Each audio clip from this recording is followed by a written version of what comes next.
Hi hello जय श्री राम दोस्तों। मैं वंदनम शोभा एक नई स्टोरी लेकर आई हूँ। बहुत ही उम्दा स्टोरी है, बहुत ही ज़्यादा। मुझे तो बहुत पसंद आई। आप लोग बताइएगा कैसी लगी आपको। ये कहानी एक विद्रोही बालक की है जो सत्य का पालन करता है और राष्ट्र की सेवा भी। स्कॉटलैंड का विद्रोह विफल हो चुका था। विद्रोहियों को कतार में खड़ा कर गोलियों से उड़ा दिया जाता था। एक दिन उस कतार में एक 15 वर्ष का लड़का भी खड़ा किया गया। सेनापति को उस बालक पर दया आई। उसने उसे बुलाकर कहा, बालक, तुम क्षमा मांग लो, छोड़ दिए जाओगे। बालक ने क्षमा मांगना अस्वीकार कर दिया। दृढ़ प्रतिज्ञ बालक से प्रभावित होकर सेनापति ने जब उससे बात की तो पता चला कि वह अपनी माँ से बहुत प्रेम करता है और उससे मिलना चाहता है। तब सेनापति ने उसको 24 घंटे की छुट्टी दे दी। बालक घर गया।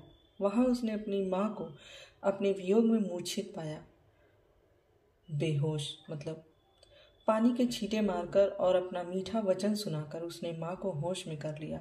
माँ ने बालक को देखा, उसे अपार हर्ष हुआ और अपने प्यार से माँ ने उसे सराबोर कर दिया।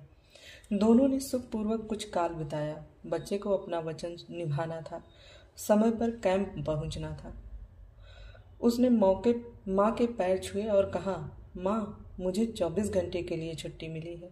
अब मुझे वहाँ समय पर उपस्थित होना आवश्यक है। राष्ट्र के साथ साथ सत्य की भी रक्षा करना धर्म है। अब मैं तुम्हें ईश्वर के हाथ में सौंपता हूँ। सेनापति ने सोचा था कि जो 24 घंटे के लिए घर जाता है वह लौटकर कभी नहीं आता, अतः बालक भी नहीं लौटेगा। किंतु बालक ठीक समय से सेनापति के सामने सशरीर खड़ा था। बालक ने मुस्कुराते हुए कहा, सर, मैंने अपने वचन के पालन में असावधानी नहीं की है। सेनापति बालक की सत्यनिष्ठा से अभिभूत हो गया। उसने उसकी मुक्ति का आदेश पत्र लिख दिया। तो देखा दोस्तों, बालक ने क्या कहा कि मुझे राष्ट्र के साथ साथ सत्य की भी रक्षा करनी है। दोस्तों, हम अपने जीवन में हर छोटी छोटी बात के लिए झूठ बोल देते हैं। जब देखिए तब कुछ भी अपने आप को बचाने के लिए हमेशा झूठ बोलते रहते हैं। शायद मेरे अंदर भी ये कमियां हैं, मैं भी बोल देती हूँ। तो इस कहानी से मुझे बड़ी अच्छी इंस्पिरेशन मिली है कि कोशिश पूरी करनी चाहिए कि मुझे हम सबको झूठ ना बोलना पड़े।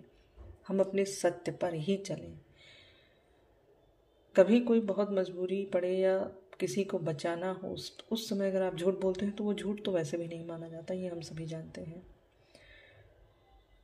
तो कैसी लगी आपको स्टोरी, प्लीज़ बताइएगा ज़रूर। थैंक यू दोस्तों, बाय बाय। प्लीज़ लाइक और शेयर कर दीजिएगा। अपने कमेंट तो पक्का दीजिए, मुझे मिल नहीं रहे हैं।